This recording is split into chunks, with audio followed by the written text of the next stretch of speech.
Hello everyone. Screen पर कोई question दिखाई दे रहा है। Give the correct order of initial true और false for the following statement. Statement 1 कहता है number of electron having n is equals to 0 is 10 in palladium। Statement second है the value of Z effect for 3d electron of chromium and 3d electron of manganese is same as number of electron in d subshell of chromium and manganese are the same। Statement third है multiplicity of iron is equal to that of -2 and statement fourth है आपका value of L upon n for last electron of element having atomic number 57 is 0.4। अब इन चारों option में से आपका कौन सा ट्रू है एंड कौन सा फॉल्स है, इसके लिए हम सॉल्यूशन की ओर चलते हैं। एंड चारों स्टेटमेंट को पढ़ने के बाद में हमें ये समझ में आता है कि जो क्वेश्चन है ये किससे रिलेटेड है, एटॉमिक स्ट्रक्चर से रिलेटेड है। तो अब चलिए देखते हैं हम इसका सॉल्यूशन। बात करते हैं हम स्टेटमेंट 1 की। स्टेटमेंट फर्स्ट आपका पैलेडियम के बारे में बात कर रहा है। पैलेडियम का एटॉमिक नंबर होता है 46 एंड इसका इलेक्ट्रॉनिक कॉन्फ़िगरेशन करेंगे हम 1s2 2s2 2p6 3s2 3p6 3d10 4s2 4p6 5s0 and 4d10। अब यहाँ पे वो कह रहा है कि मेरे पास में L की वैल्यू 0 के लिए 10 इलेक्ट्रॉन है। तो L की वैल्यू 0 किसके लिए होती है? L की वैल्यू हमारे लिए S सबशेल के लिए होती है। S के लिए 0, P के लिए 1, D के लिए 2 एंड F के लिए आपकी 3 होती है। तो यहाँ पे मेरे पास में कितने इलेक्ट्रॉन ऐसे हैं जो S सबशेल में हैं? तो यहाँ पे आपके पास में 2 2 4 5 6 एंड 7 8। तो टोटल नंबर ऑफ इलेक्ट्रॉन मेरे पास में कितने हैं? 8 इलेक्ट्रॉन हैं, जबकि स्टेटमेंट के अकॉर्डिंग यहाँ पे कितने हैं? 10 हैं। तो ऑप्शन जो है वो जो स्टेटमेंट हमारा होगा वो हमारा फर्स्ट वाला क्या हो जाएगा? फॉल्स हो जाएगा। राइट। अब चलते हैं स्टेटमेंट सेकेंड की ओर। स्टेटमेंट सेकेंड कहता है कि क्रोमियम एंड मैग्नीज के लिए इफेक्टिव न्यूक्लियर चार्ज की वैल्यू सेम होगी। अब क्रोमियम का हम Z इफेक्ट निकालते हैं सबसे पहले। तो Z इफेक्ट निकालने के लिए हमारे पास में फॉर्मूला है Z माइनस सिग्मा। ये आपका Z एटॉमिक नंबर होता है, सिग्मा यहाँ पे स्क्रीनिंग कांस्टेंट होता है। तो क्रोमियम के लिए अगर मैं स्क्रीनिंग कांस्टेंट निकालूं तो इसका इलेक्ट्रॉनिक कॉन्फ़िगरेशन क्या होगा? 1s2 2s2 2p6 3s2 3p6 3d5, क्योंकि 3d इलेक्ट्रॉन के लिए ही मुझे बात करनी है। 4s1 हम यहाँ पे नहीं लिखेंगे। अब यहाँ पे सिग्मा निकालने के लिए जो फॉर्मूला है वो है मेरा valential electron -1 is equal to 0.35 plus 1 into remaining electron. अब यहाँ पे मेरे पास में वैलेंशियल इलेक्ट्रॉन मतलब किसकी बात करना है? 3D में प्रेजेंट इलेक्ट्रॉन। 3D में इलेक्ट्रॉन कितने हैं? मेरे पास 5 है। तो 5 माइनस 1 डायरेक्टली यहाँ पे 4 लिख सकते हैं। 4 into 0.35 plus 1 into remaining electron मतलब यहाँ पे 18। राइट, क्योंकि 3D के बाद में यहाँ पे इलेक्ट्रॉन कितने बचेंगे? 18 बचेंगे। यहाँ से मेरे पास में निकल के आता है 1.4 प्लस 18। तो सिग्मा मेरे लिए यहाँ पे क्या हो जाएगा? सिग्मा हमारे लिए यहाँ पे हो जाता है 19.4। यहाँ पे अगर हम Z स्टार देखें क्रोमियम के लिए, तो क्रोमियम के लिए एटॉमिक नंबर कितना होता है? 24 और सिग्मा मेरे लिए निकल के आया है 19.4। तो Z स्टार मेरे लिए यहाँ पे हो जाएगा 4.6। ये हमारे क्रोमियम के लिए आ गया। अब हम बात करते हैं मैग्नीज के लिए। तो मैग्नीज का इलेक्ट्रॉनिक कॉन्फ़िगरेशन आपके पास में क्या हो जाएगा? 1s2 2s2 2p6 3s2 3p6 3d5 and 4s2। तो 3d इलेक्ट्रॉन के लिए मुझे बात करनी है, तो सिग्मा की वैल्यू तो मेरी मैग्नीज के लिए भी यही आएगी, मतलब स्क्रीनिंग कांस्टेंट मेरा यही आएगा। लेकिन अगर मैं Z स्टार की बात करूं मैग्नीज के लिए, तो यहाँ पे Z की वैल्यू मैग्नीज के लिए कितनी हो जाती है? 25, क्योंकि इसका एटॉमिक नंबर क्या है? 25 और 19.4। तो यहाँ से मेरे लिए Z स्टार निकल के आएगा 5.6। और स्टेटमेंट सेकंड क्या कह रहा है कि दोनों के लिए इफेक्टिव न्यूक्लियर चार्ज की जो वैल्यू है वो सेम है, लेकिन यहाँ पे अलग अलग है ये। तो स्टेटमेंट सेकंड भी हमारा क्या हो जाता है? फॉल्स हो जाता है। स्टेटमेंट फर्स्ट भी फॉल्स था, स्टेटमेंट सेकंड भी फॉल्स है। अब बात करते हैं स्टेटमेंट थर्ड की। स्टेटमेंट थर्ड यहाँ पे कहता है कि आयरन एंड निकिल +2 के लिए मल्टीप्लिसिटी इक्वल है। स्टेटमेंट थर्ड यहाँ पे कहता है कि आयरन की मल्टीप्लिसिटी निकेल +2 के इक्वल होगी। तो मल्टीप्लिसिटी निकालने के लिए हमारे लिए फॉर्मूला है 2s+1। एस यहाँ पे क्या है? Total spin. और टोटल स्पिन निकालने के लिए मुझे क्या चाहिए? Number of unpaired electron. तो अब यहाँ पे हम आयरन एंड निकेल +2 दोनों का ही इलेक्ट्रॉनिक कॉन्फ़िगरेशन करके देख लेंगे क्या इनमें अनपेयर्ड इलेक्ट्रॉन सेम आते हैं। यहाँ पे मेरे पास में इसका इलेक्ट्रॉनिक कॉन्फ़िगरेशन आएगा 3d6 4s2 एंड यहाँ पे इलेक्ट्रॉन अगर मैं फील करके देखूं d ऑर्बिटल में तो मेरे पास में यहाँ पे कितने d ऑर्बिटल अनपेयर्ड आते हैं देखते हैं 1 2 3 4 5 एंड 6 राइट। तो 4 में एक एक इलेक्ट्रॉन है मतलब 4 अनपेयर्ड इलेक्ट्रॉन आ गए। अब हम बात करते हैं निकेल की। तो निकेल +2 का इलेक्ट्रॉनिक कॉन्फ़िगरेशन आएगा यहाँ पे 3d8।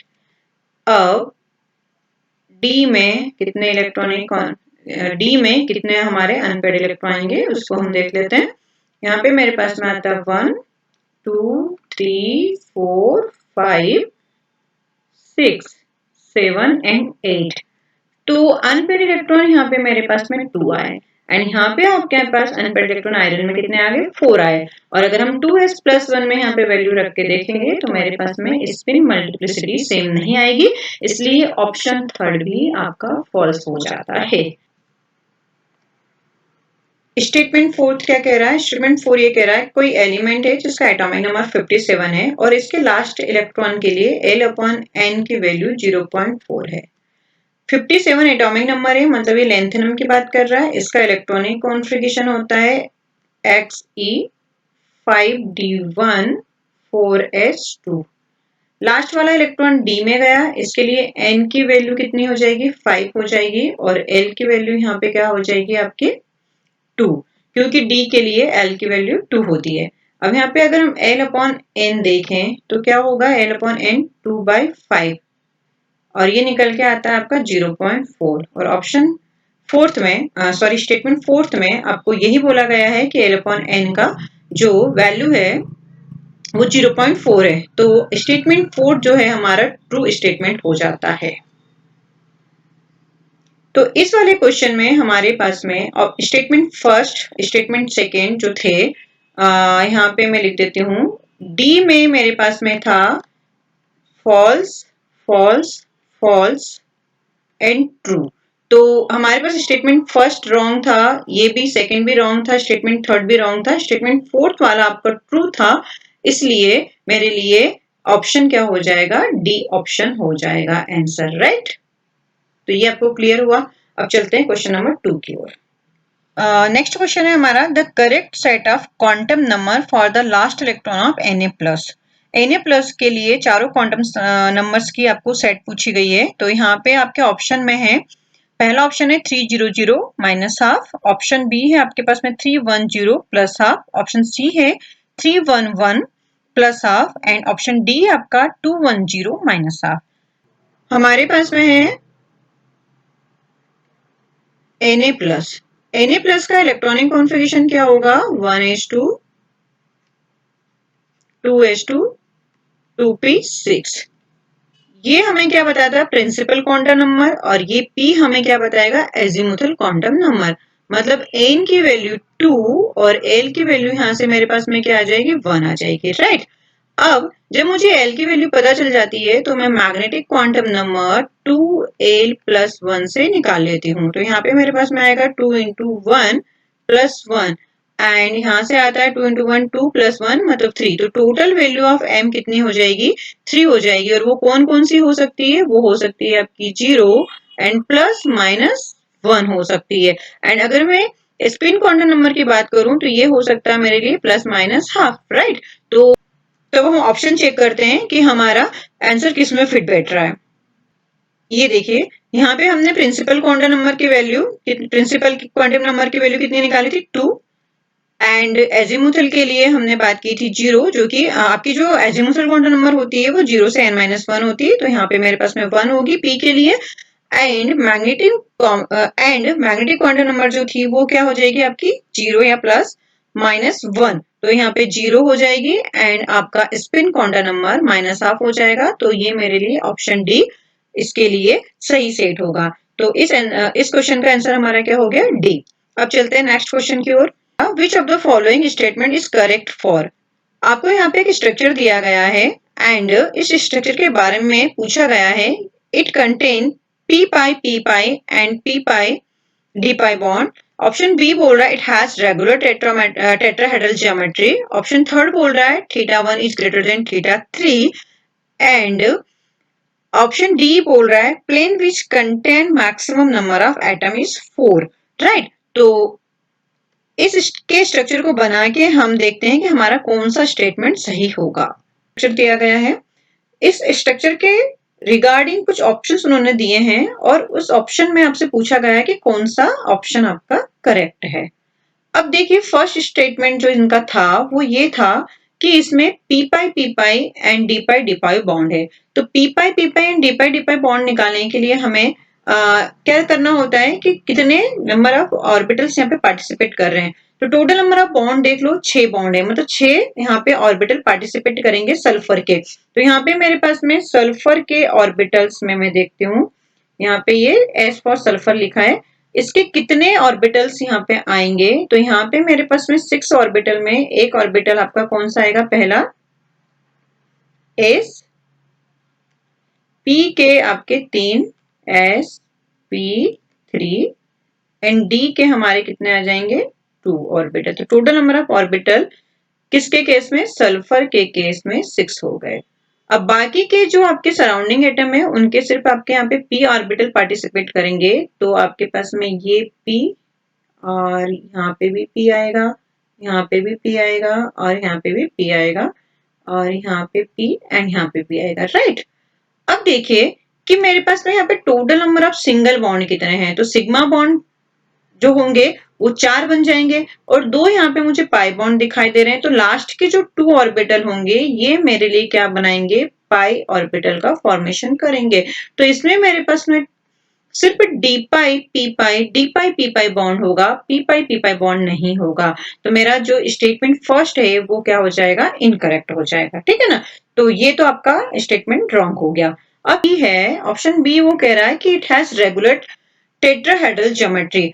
तो यहाँ पे आपके पास में रेगुलर टेट्राहेड्रल ज्योमेट्री नहीं हो पाएगी क्योंकि डबल बॉन्ड के बीच में रिपल्शन होगा और इसके लिए डिस्टॉर्टेड टेट्राहेड्रल ज्योमेट्री यहाँ पे आती है। दैट्स व्हाई जो आपका ऑप्शन बी है वो भी आपका क्या हो जाएगा? इनकरेक्ट हो जाएगा। ऑप्शन सी में कहता है θ1 इज ग्रेटर देन θ3, राइट। तो ये ऑप्शन सही है या गलत? तो देखिए यहाँ पे हम देख सकते हैं कि θ1 में डबल बॉन्ड है, डबल बॉन्ड मतलब में बहुत ज्यादा रिपल्शन होगा, या फिर हम ये बोल सकते हैं कि double bond occupy more space than single bond. That's why मेरा जो सी ऑप्शन है ये राइट है क्योंकि θ1 ज्यादा है किससे? θ3 से। एंड ऑप्शन डी ये कहता है कि plane which contain maximum number of atom is 4। तो यहाँ पे टोटल नंबर ऑफ एटम एक प्लेन में 3 होंगे, 4 नहीं होंगे, इसलिए ऑप्शन डी भी हमारा क्या हो जाता है? इनकरेक्ट हो जाता है। तो अकॉर्डिंग टू क्वेश्चन जो हमारा आंसर आएगा वो क्या आ जाएगा? आंसर हमारा थर्ड वाला मतलब C option will be right answer आएगा, ठीक है। तो आई होप आपको ये क्वेश्चन समझ में आ गए होंगे। Thank you.